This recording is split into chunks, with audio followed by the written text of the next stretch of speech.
This is Trinesha Catrell, and welcome back to First Love Yourself, where love, life, and Christ combine. I'm so grateful to have you here on this journey of self discovery and empowerment with me. In today's video, we're going to talk about pick a side. I don't know why I had came with that type of energy, but okay. But before we get started, if you're new here, go ahead and give me a thumbs up and subscribe to the channel so you never miss out on more uplifting and empowering content like this. So get comfortable because we are about to get into it. Let's go. I gotta stop doing that in the beginning, but it's fine. Okay. So earlier today, I'm listening to audiobooks. I'm on my like trying to focus and see where I'm headed in life, just trying to make sure I'm on the right track and doing the things that I need to do, especially in January. I feel like that's the time where we reset. That's the time where we get refocused. That's the time where we start setting our intention for the year. And although a lot of the goals that we set at the beginning of the year, sometimes we fall short or we fail, it's not necessarily a failure just because we make a mistake or we mess up. It just means that we did something. We failed, but we didn't. We're not a failure. So this is just a learning experience. It's something that teaches us something about ourselves, so that we can learn, become better, and keep pushing forward. The goal is when you fall, when you fail, all of the things that happen in life naturally is for us to get back up and just keep on going. You can't allow yourself to stay down in that space. You got to know that okay, this happened to me, but it is not me. This moment, this mistake, this failure does not define who I am. It is a learning process. It's a learning example. It's an example of what not to do next time. And so because I know that, now I know how to move forward. Now I know this is what I need to do to get my life in order. This is what I need to do to keep on the right track. This is what I need to do to make sure that I'm going in the right direction in my life. And so, as I'm going through podcasts and listening to audiobooks, all of the things, I'm listening to a bunch of different books this morning. One of my favorite books I listen to almost yearly now. This is probably like the third year that I'm listening to it, and sometimes I listen throughout the year. Is No Excuses by Brian Tracy. I even have it as listed as one of the books on my page on Facebook because it's a really good book, and it allows you to remember to stop making excuses for your life. That yeah, you could think negatively and just come up with every single reason why you can't do something, but the whole time you got it in you. The whole time you don't know but you about that life. The whole time you don't know but you really got what it takes to succeed. And the only thing standing in our way is our excuses and ourselves. When we try to make excuses for why we can't achieve something, when we start to say, oh, but I that person can do it. Of course, that person can be successful. Of course, that person can be a millionaire. Of course, that person can be in a healthy relationship. And then you start to say, but that person's not me. They don't have to be you. What's for you is for you, and can't nobody take it away from you. You have to remember that you are the only one standing in your way. You're the only one saying that you can't have these things. Those things are ready for you. You're just blocking it. You blocking your own blessings. So you got to make sure that you keep your mind right. You got to stay on the right track so you can make sure that you're focusing on the things that you actually want in life, not the things that are going to stand in your way or might stand in your way, or the reasons why you can't succeed. You have to continuously keep pushing yourself forward. And one of the things that holds us back most of the times is trying to keep one foot in, one foot out. Like, this is kind of like how I was before I rededicated my life to God. And, every once in a while I'll be like, oh, well, maybe I'll go back to being the old person that I used to be. And then I'm like, nah, I got to stay on the straight and narrow. I got to stay focused on God. I can't go back. I cannot go back, turn back to the person that I used to be, because I used to be a person who was sad. I used to be a person who felt like I couldn't make it every day. Like, I felt like I didn't know how God brought me through in that season, but now that I rededicated my life to God and everything, it's like I don't know how in the world I made it every day without God. Like, I don't like I know he's with you always. That's the thing that we hear. We hear that in the scripture, everything else. But sometimes we forget that we're not doing it alone. Sometimes we forget that we have someone there that's holding us up, someone that's going to push us forward, someone that will continuously encourage us and allow us to be everything that we were ever created to be. And for me, I can't imagine being able to do that without God. I know like everybody has their own thing that they talk about and everything else, but for me, like When I wake up in the morning, I need to be grateful and thankful. When I'm doing things in life that seem impossible and I make it through, I got to give all glory and honor to the one above. I can't just pretend like I'm self-made. No, I'm God-made. I can't sit back and try to pretend as if I'm the person that's making myself successful. I'm the person that's doing all of these things in life, because yes, it does include and it does require my participation and my discipline and my consistency. But without God, none of those things are possible. I could work my butt off, but if God's not in the midst and it's not God's will, it's not going to come to fruition. The things that I want, like I might have a successful business, but it's not going to be blessed. Like, and with God, He can multiply everything in your life. Like you, I know people always use this example, but it's a really great example. They always say God multiplying things is like two plus two, or two times two is four, but two plus two for you is four. But with God is multiplication. So at first, two times two is four. Then you get two plus three, which is five.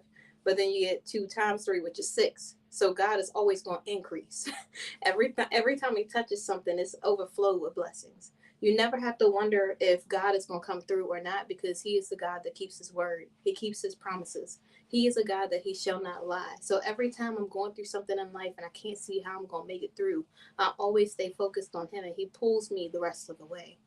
And, I wish everybody could feel the presence of God in their life, could really know what it's like to have a real relationship with God, because I didn't have the type of joy unspeakable that I have in my life, the type of peace that I get, even when it's chaotic, even when I don't know how things are going to work out, even when it seems like there's just no way.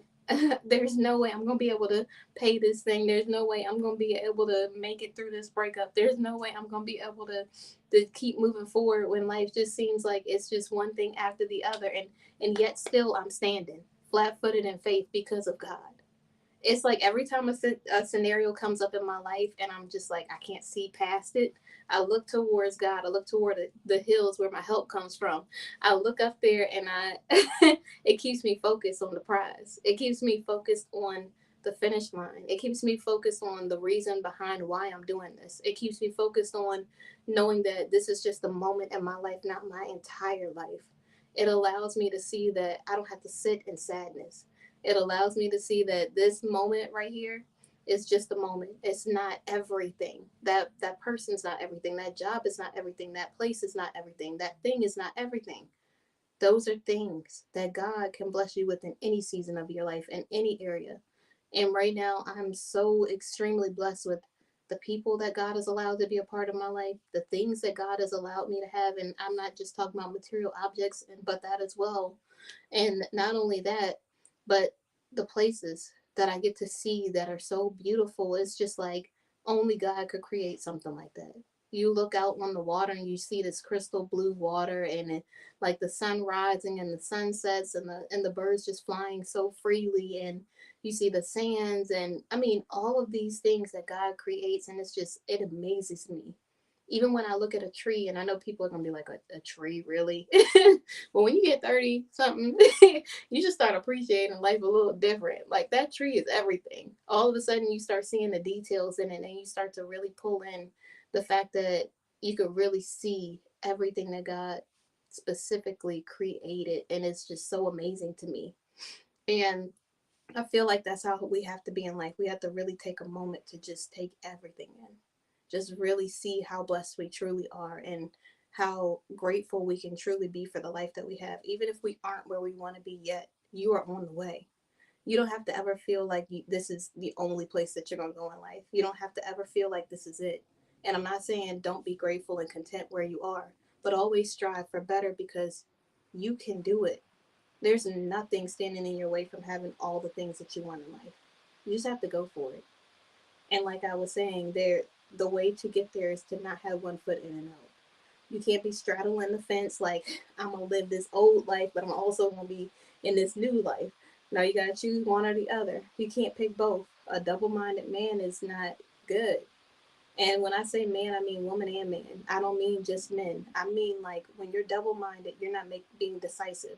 You're not making a good, strong decision. And in life, you have to let your yes be yes and your no be no. When you're on both sides, you're not choosing what direction you want to go. Do you want to be in the past, or are you trying to go to your future? You have to decide what you want for yourself. And the only way to get there is when you really make a definite choice. You have to say, okay, those things that were behind me, I'm letting it go. I gotta move on to my future. If I'm saying that I used to be in this house and I want this house, then I gotta let that other place go. And I'm not saying that's the same thing for you, but it'll be another scenario. It might be a friend, it might be a family member, it might be romantically, it could be anything. And that person, that place or thing that you're holding on to is the thing that's holding up your blessing. You won't even realize it because you're so attached, because you want it so badly. And the whole time, God got this a whole thing that's just made for you. One thing that kind of helps me keep pushing forward when I can't see how, I just want to hold on to this thing in the past, is I imagine something better than the thing that I have.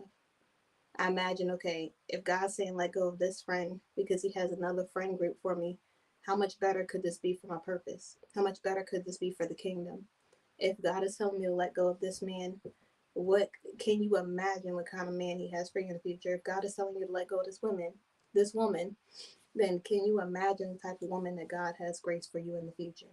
Someone that will do all of the things that you need. Not the things that you want, but the things that you need. That will be everything that God intended for it to be in your life. But in order to get that, you have to let go. You have to pick a side. You can't straddle the fence. You can't be back and forth. You got to be one or the other. You can't be maybe. You got to be a yes or a no. Either you want this or you don't.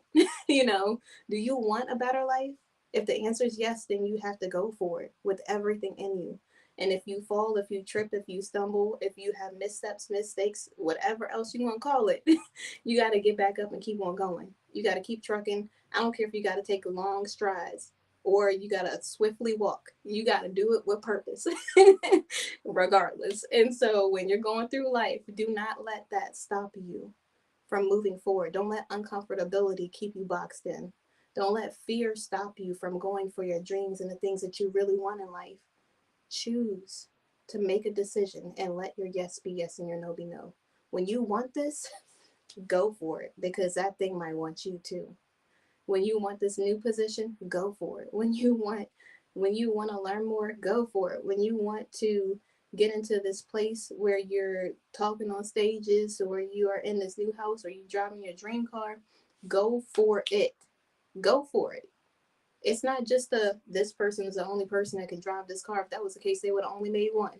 And that's not my words. I got that from someone else, from my mother. But it's true because they don't just make one of something and that's it. There's something specific for you. God made this specific thing for you. Your journey's not going to look like anybody else's. Stop looking to the right and to the left. Stay focused on the prize. Stay focused on God. Seek first the kingdom of God and his righteousness, and all the things will be given unto you for those called according to his purpose. You have to remember that you have a purpose, that you have a destiny, and it's not going to be anybody else's destiny or journey. So don't worry about what anybody else is doing. Take your eyes off of them and focus on your life. Focus on what it is that you have to do. Focus on I was about to say mind your business like AO always says, but it's true. You got to really stay focused on what it is that you want in life. You got to really stay focused on building your empire, building your dreams, doing the things that you need to do with God's blessing. Because when you make a plan without God, God's going to change it real quick. But it's good to have intention and steps going towards the vision so God can see that you're taking a step in the right direction. And then he will take two on your behalf. He will make a way, a path, like clear the path for you. It'll be so, it's going to be hard work, but it'll just flow. And it only flows with God. That's the type of life I want, the life of my dreams. And I don't want to stop for anybody. I'm not trying to be rude. I'm not going to do it with the nastiness or anything like that. I'm going to do it with kindness, the way that God would intend, with the love, the way that God would intend. And I'm going for my dreams. And I want you to go for your dreams too. I want you to live the life that you've only envisioned, that you thought was impossible, because there were so many people telling you that there's no way you could do that. Who said you can't do that? Just because they can't do it and they can't see the vision God gave you does not mean that you don't have a vision for your life. It does not mean that you can't do what you need to do. It does not mean that you're not that person. So you got to remember who you are, because you can do all things through Christ who strengthens you. You can do anything. Always remember that. So, thank you so much for watching. Go ahead and give me a thumbs up and subscribe to the channel. And I will see you guys on Sunday. Bye. Bye. Mm-mm-mm.